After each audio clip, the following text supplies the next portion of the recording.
Good morrow, scholars. Welcome back to Star Wars. The Empire Strikes Back. What do you think of my Kylo Ren t-shirt? Now, I say my, but I actually stole this. If you can guess who I stole it from, I guess, yeah.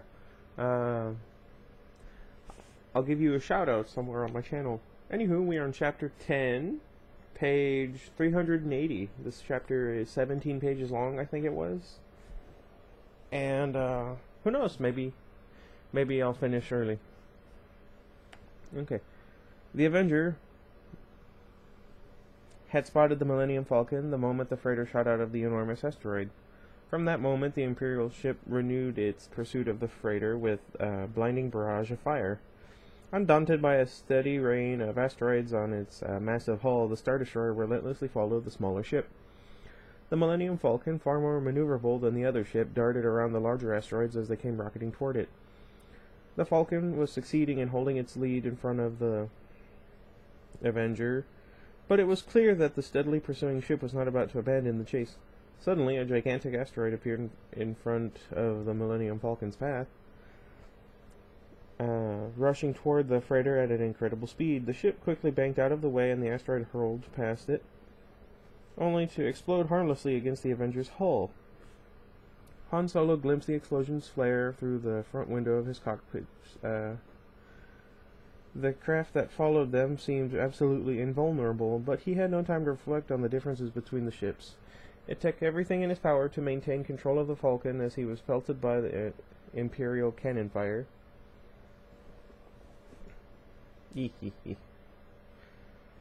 Princess Leia tensely watched the asteroids and cannon fire flaring in the blackness of space outside the cockpit windows.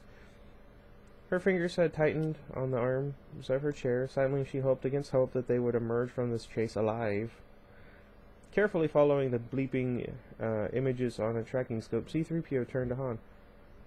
"I can see the end of the asteroid field, sir," he reported. "Good," Han said. "As soon as we're clear, we'll kick this baby into hyperdrive."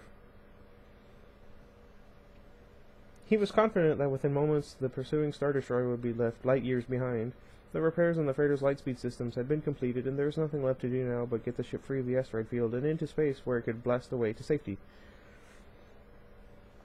There was an excited Wookiee bark as Chewbacca, looking out a cockpit window, saw that the asteroid density was already decreasing, but their escape could not be completed just yet, for the Avenger was closing in, and the bolts from its laser cannons bombarded the Falcon, making it lurch and carom to one side.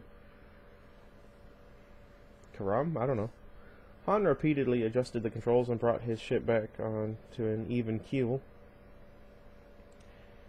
In the next instant, the Falcon zoomed out of the asteroid field and entered the peaceful, star-dotted silence of deep space. Chewbacca whined, joyful that they were at last out of the deadly field, but eager to leave the Star Destroyer far behind. "I'm with you, Chewie," Han responded.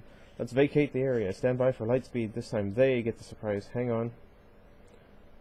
Everyone braced himself as Han pulled back on the light speed throttle, but it was the crew of the Millennium Falcon, and mostly the captain himself, that got the surprise. Once again, nothing happened. Nothing. Han frantically pulled back the throttle again. The ship maintained its sub-light speed.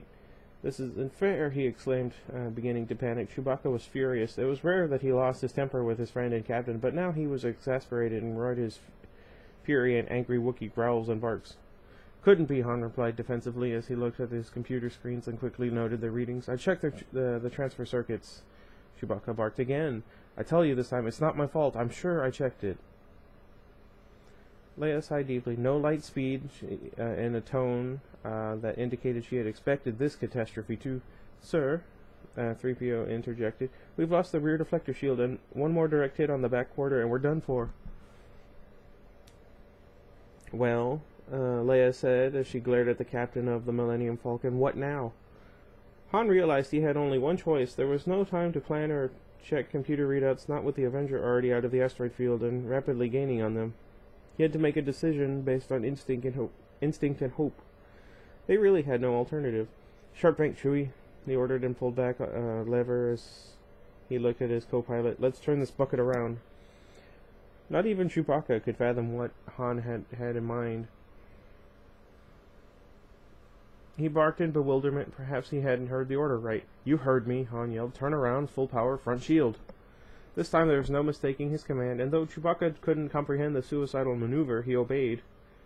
The princess was flabbergasted. "You're going to attack them?" she stammered in disbelief. There wasn't a chance of survival now, she thought. Was it possible that Han really was crazy? Probably.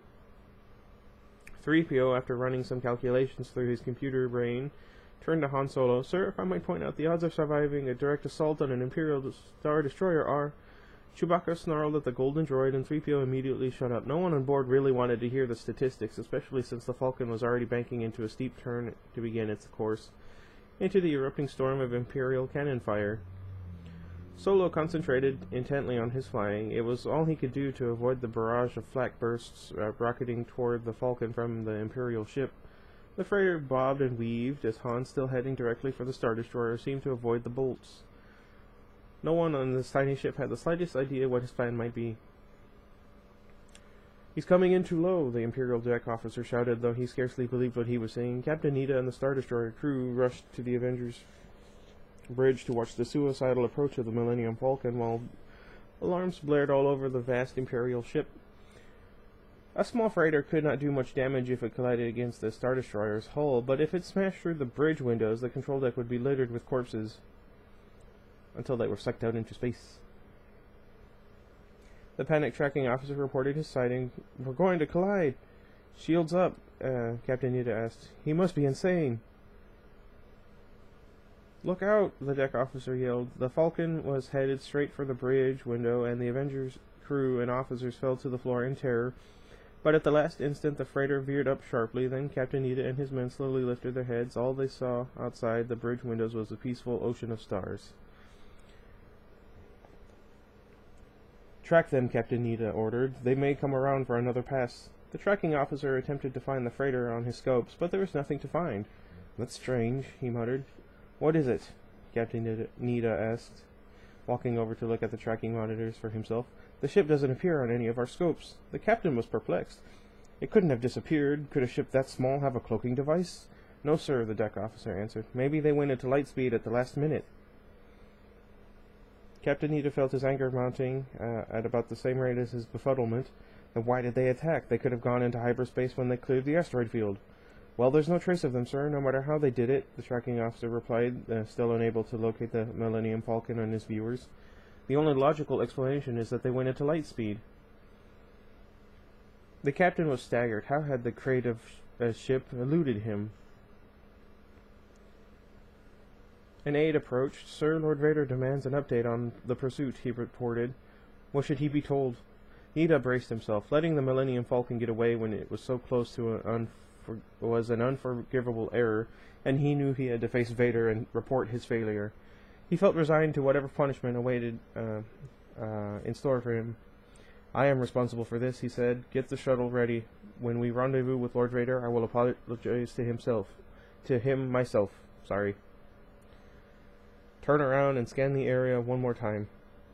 Then, like a living behemoth, the Great Avenger slowly began to turn, but there was still no sign of the Millennium Falcon. Two glowing balls hovered like alien fireflies above Luke's body, lying motionless in the mud. Standing protectively next to his fallen master, a little barrel-shaped droid periodically extended a mechanical appendage to swat the dancing objects, as if they were mosquitoes. Not that they would know what mosquitoes are. But the hovering balls of light leaped just out of the robot's reach. R2-D2 leaned over Luke's inert body and whistled in an effort to revive him, but Luke, stunned and unconscious by the charges of these energy balls, did not respond. The robot turned to Yoda, who was sitting calmly on his tree stump, angrily began to beep and scold the little Jedi Master. Getting no sympathy from him, R2-D2 turned back to Luke. His electronic circuits told him there was no use trying to wake Luke with his little noises. An emergency rescue system was activated within his metal hull, and R2 extended a small metal electrode and rested in Luke's chest. Uttering a quiet beep of concern, R2 generated a mild electrical charge, just strong enough to jolt Luke back to consciousness. The youth's chest heaved, and he was awake with a start. Looking dazed, the young Jedi student shook his head clear. He looked around him, rubbing his shoulders to ease the ache from Yoda's Seeker Ball's attack. Glimpsing the Seekers still suspended over him, Luke scowled. Then he heard Yoda chuckling merrily nearby. and turned his glare on him. Concentration, huh? Yoda laughed as his lined face ceased with enjoyment. Concentration? Luke was in no mood to return his smile. I thought those seekers were set for stun, he exclaimed angrily. That they are, the amused Yoda answered. They are a lot stronger than I'm used to. Luke's shoulder ached painfully. That would not matter were the Force flowing through you, Yoda reasoned. Higher you jump, faster you move, he exclaimed. Open yourself to the Force you must.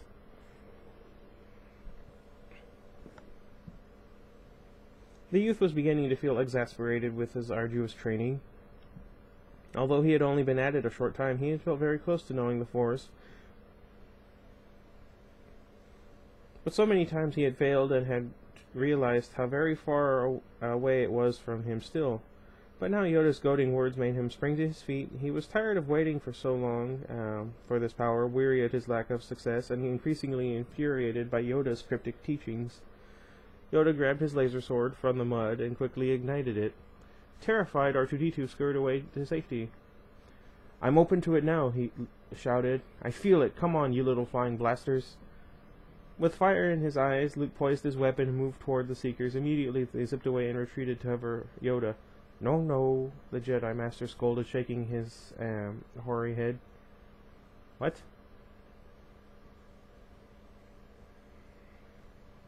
This will not do. Anger is what you feel. But I feel the Force, Luke protested vehemently. Anger, fear, aggression, Yoda warned. The dark side of the Force are they. Easily they flow, quick to join in a fight. Beware, beware, beware of them. A heavy price is paid for the power they bring. Luke lowered his sword and stared at Yoda in confusion. Price? He asked. What do you mean? The dark side beacons, Yoda said dramatically.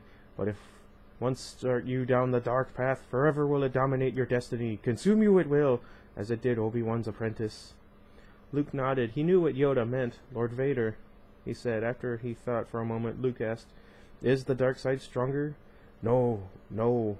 Easier, quicker, more seductive. But how am I to know the good side from the bad? He asked, puzzled. You will know, Yoda answered, when you are at peace, calm, passive. A Jedi uses the Force for knowledge, never for attack. But tell me why, Luke began. No, there is no why. Nothing more will I teach you today. Clear your mind of questions. Quiet, now be at peace. Yoda's voice trailed off, but his words had a hypnotic effect on Luke. The young student stopped protesting and began to feel peaceful, his body and mind relaxing. Yes, Yoda murmured. Dang it! Calm. Oh no, I'm failing the teachings. Slowly, Luke's eyes closed as he let his mind clear of distracting thoughts. Passive. Luke heard Yoda's soothing voice as it entered the receptive darkness of his mind. He willed himself to travel along with the Master's words to wherever they might lead. Let yourself go. When Yoda perceived that Luke was as relaxed as the young student could be at this stage, he made the tiniest of gestures. As he did, the two seeker balls above his head shot toward Luke, firing stun bolts as they moved. In that instant, Luke sprang to life and ignited his laser sword. He leaped to his feet and, with pure concentration, began deflecting the bolts as they spun toward him. Fearlessly, he faced the attack and moved and dodged with extreme grace.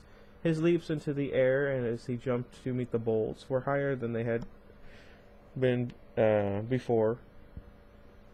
Luke wasted not a single motion as he concentrated on only on every bolt as it sped his way. Then, as suddenly as it had begun, the seeker attack was over. The glowing balls returned to hover on either side of their master's head. R2-D2, the ever-patient observer, let out an electronic sigh and shook his metal dome head. Grinning proudly, Luke looked toward Yoda. Much progress do you make, young one, the master confirmed. Stronger do you grow. But the little instructor would not compliment him more than that. Luke was full of pride at his marvelous achievement. He watched Yoda expectantly, waiting for further praise from him, but Yoda did not move or speak.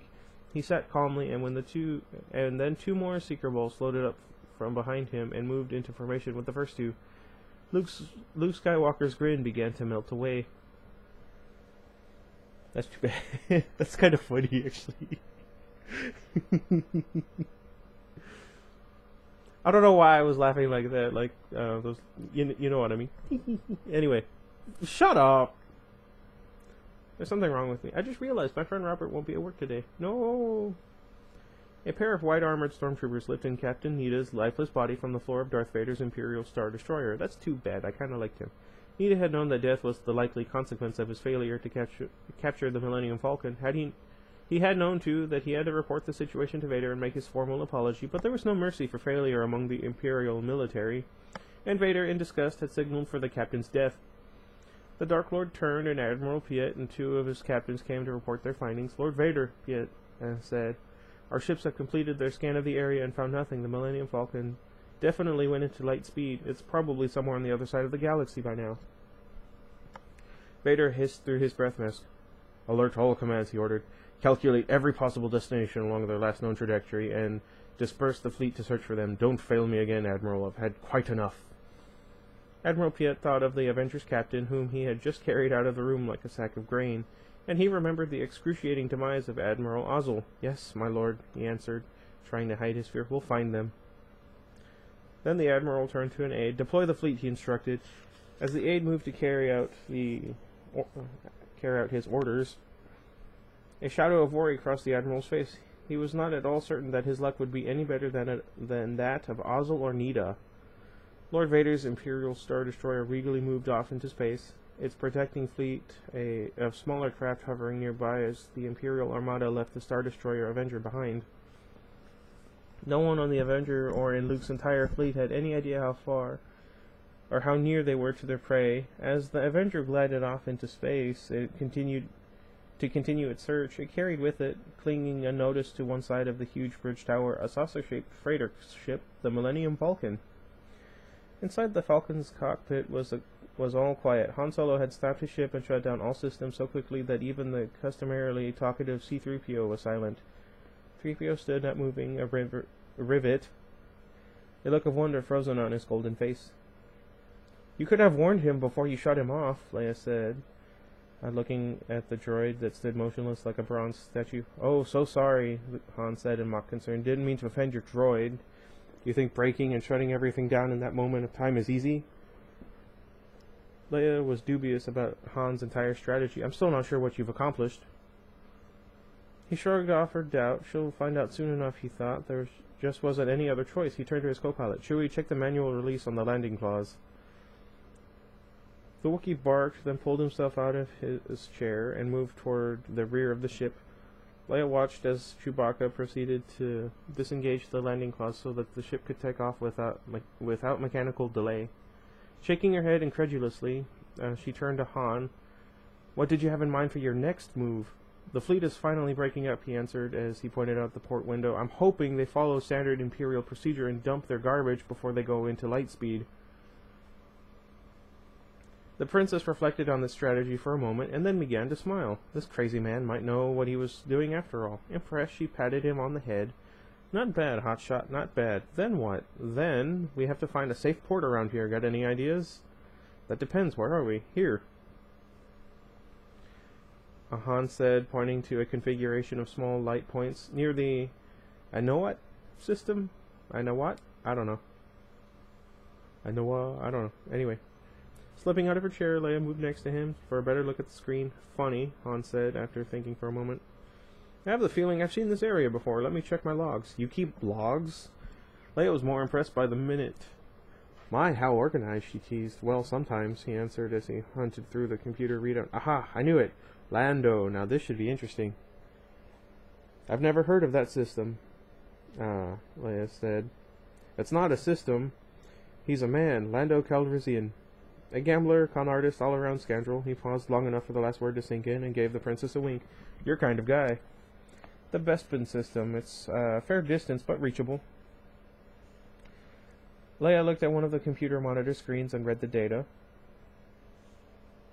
A mining colony, she noted. Tabana gas mine, Han added. Lando won it in a sabacc match, or so he claims. Lando and I go way back. Can you trust him? Leia asked. No, but he has no love for the Empire, that much I know. The Wookiee barked over the intercom. Quickly responding, Han flicked some switches to bring new information to the computer screens, then stretched to look out the cockpit window. I see it, Chewie, I see it, he said. Prepare for manual release. Then, turning to the princess, Han said, Here goes nothing, sweetheart. He leaned back in his chair and smiled invitingly at her. Leia shook her head, then grinned shyly and gave him a quick kiss. You do have your moments, she reluctantly admitted. Not many, but you have them. Han was getting used to the princess's left-handed compliments, but he couldn't say that he really minded them.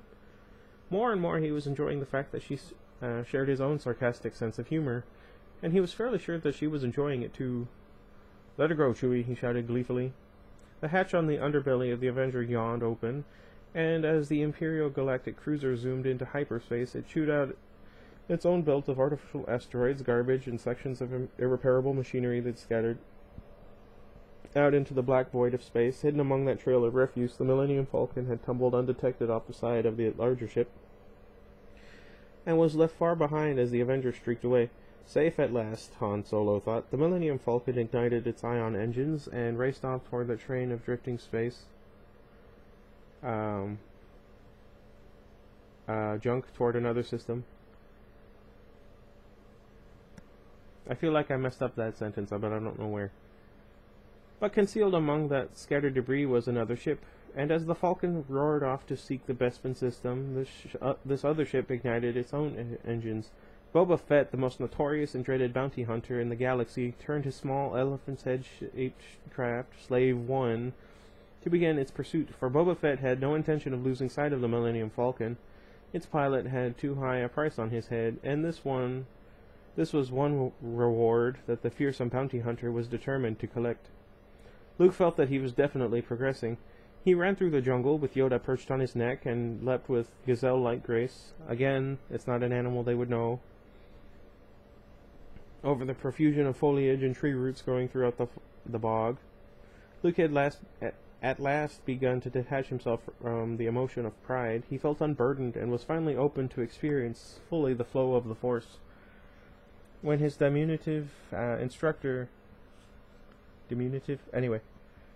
instructor threw a silver bar above Luke's head, the young Jedi reacted instantly. In a flash, he turned to slice the bar into 4 shiny segments before it fell to the ground. Yoda was pleased and smiled at Luke's accomplishment. For this time, the Force you feel. But Luke was suddenly distracted. He sensed something dangerous, something evil. Something's not right, he said to Yoda. I feel danger. Death. He looked around him, trying to see what it was that it emitted so powerful an aura. Aura? How would you pronounce it? Let me know. As he turned, he saw a huge tangled tree, its blackened bark dry and crumbling. The base of the tree was surrounded by a small pond of water, where the gigantic roots had grown from the opening to a darkly sinister cave. Luke gently lifted Yoda from his neck and set him on the ground. That sounds hilarious. Sorry.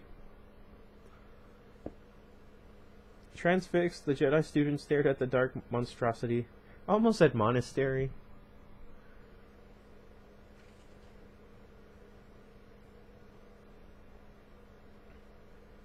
Breathing hard, he found himself unable to speak.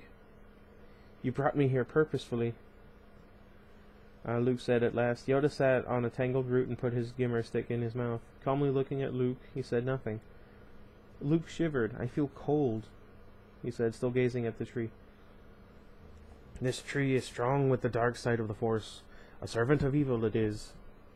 You must go. Luke felt a tremor of apprehension. What's in there?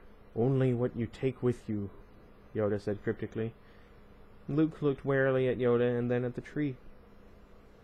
He silently resolved to take his courage, his willingness to learn, and step within that darkness to face whatever it was that awaited him. He would take nothing more than...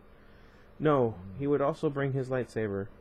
Lighting his weapon, Luke stepped through the shallow waters of the pond and toward the dark opening between those great and foreboding roots.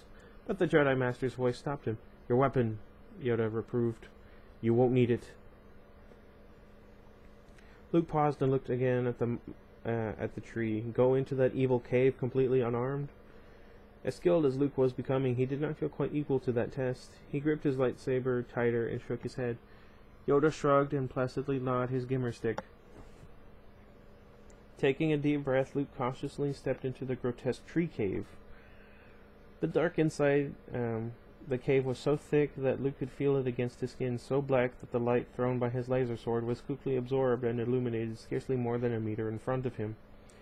As he slowly moved forward, slimy, dripping things brushed against his face, and the moisture from the soggy cave floor began to seep into his boots. As he pushed through the blackness, his eyes began to grow accustomed to the dark. He saw a corridor before him, but as he moved toward it, he was surprised by a thick, sticky membrane that completely enveloped him. Like the web of some gigantic spider, the mass clung tightly to Luke's body. Thrashing at it with his lightsaber, Luke finally managed to disentangle himself and clear a path ahead. He held his glowing sword in front of him and noticed an object on the cave floor. Pointing his lightsaber downward, Luke illuminated a black, shiny beetle the size of his hand. In an instant, the thing scurried up the slimy wall to join a cluster of its mates. Luke caught his breath and stepped back. At that moment, he considered hunting for the exit, but he braced himself and ventured still deeper into the dark chamber. He felt the space about him widen as he moved forward, using his lightsaber as a dim beacon. He strained to see into the darkness, trying his best to hear, but there was no sound at all. Nothing. Then, a very loud hiss. The sound was familiar. He froze where he stood. He had heard that hiss even in his nightmares. It was the labored breath of a thing that had once been a man. Out of the darkness, a light appeared, the blue flame of a just-ignited laser sword. In its illumination, Luke saw the looming figure of Darth Vader raise his lighted weapon to attack, then lunge. Prepared by his disciplined Jedi training, Luke was ready. He raised his own lightsaber and perfectly sidestepped Vader's attack. In that moment, Luke turned to Vader and, with his mind and body completely focused, the youth summoned the Force. Feeling its power within him, Luke raised his laser weapon and brought it crashing down on Vader's head. With one powerful stroke, the Dark Lord's head was severed from his body. Head and helmet crashed to the ground and rolled about the cave floor with a loud metallic bang. As Luke watched in astonishment, Vader's body was completely swallowed up by the darkness. Then Luke looked down at the helmet that had come to rest directly in front of him. For a moment, it was completely still. Then the helmet cracked in half and split open. As Luke watched in shocked disbelief, the broken helmet fell aside to reveal not the unknown imagined face of Darth Vader, but Luke's own face looking up at him. He gasped horrified at the sight, and then, as suddenly as it had appeared, the decapitated head faded away as if in a ghostly vision. Luke stared at the dark space where the head and pieces of helmet had lain. His mind reeled. The emotions that raged inside him were almost too much to bear. The tree, he told himself. It was all some trick of this ugly cave, some charade of Yoda's, arranged because he had come into the tree carrying a weapon. He wondered if he were really fighting himself, or if he had fallen prey to the temptations of the dark side of the Force. He might himself become a figure as evil as Darth Vader. And he wondered if there might be some even darker meaning behind the unsettling vision. It was a long while before Luke Skywalker was able to move from that deep, dark cave. Meanwhile, sitting on the root, the little Jedi Master calmly gnawed his gimmer stick. Okay. That was pretty cool. Wow, 30 minutes, jeez. Although, I guess that was a little bit longer than usual. Anyway, I'm really thirsty. I got some water. I'm almost done with it, though.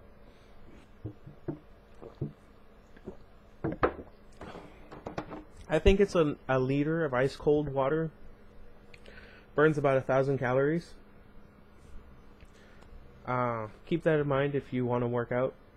Also, drinking a lot of water helps, like, flushes out your system. Okay, it's about to be 30 minutes exact, so until next time, goodbye everybody.